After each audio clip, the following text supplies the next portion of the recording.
The COVID-19 pandemic has turned the world of work upside down. Every worker, every business, and every corner of the globe has been affected. Hundreds of millions of jobs have been lost.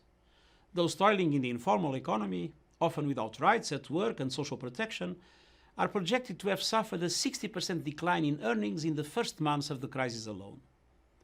Women have been especially hard hit, working in many of the most critically affected sectors, while also carrying the greatest burden of increasing levels of unpaid care work. Young people, persons with disabilities, and so many others are facing tremendous difficulties. Many small and medium-sized enterprises, the engine of the global economy, may not survive. This crisis in the world of work is adding fuel to an already burning fire of discontent and anxiety. Massive unemployment and loss of income from COVID-19 are further eroding social cohesion and destabilizing countries and regions, socially, politically, and economically. Yes, many companies and workers have adapted in innovative ways to the changing circumstances. For example, millions have moved overnight to working online, in many cases with surprising success.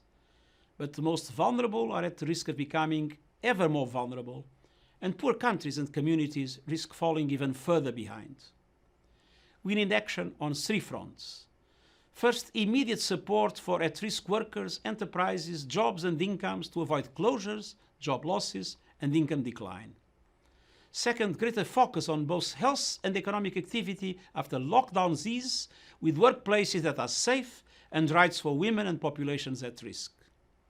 Third, we need to mobilize now for a human-centered, green and sustainable inclusive recovery that harnesses the potential of new technologies to create decent jobs for all, and draws on the creative and positive ways companies and workers have adapted to these times. There is a lot of talk about the need for a new normal after this crisis, but let's not forget that the pre-COVID-19 world was far from normal.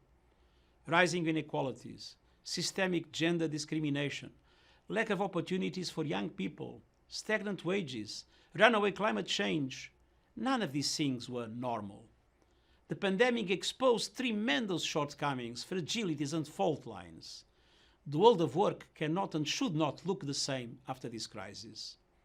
It's time for a coordinated global, regional and national effort to create decent work for all as the foundation of a green, inclusive and resilient recovery. For example, a shift of taxation from payroll to carbon could help to go a long way in this direction. With smart and timely action at all levels and the 2030 Agenda for Sustainable Development as our guide, we can emerge from this crisis stronger, with better jobs and a brighter, more equal and greener future for all.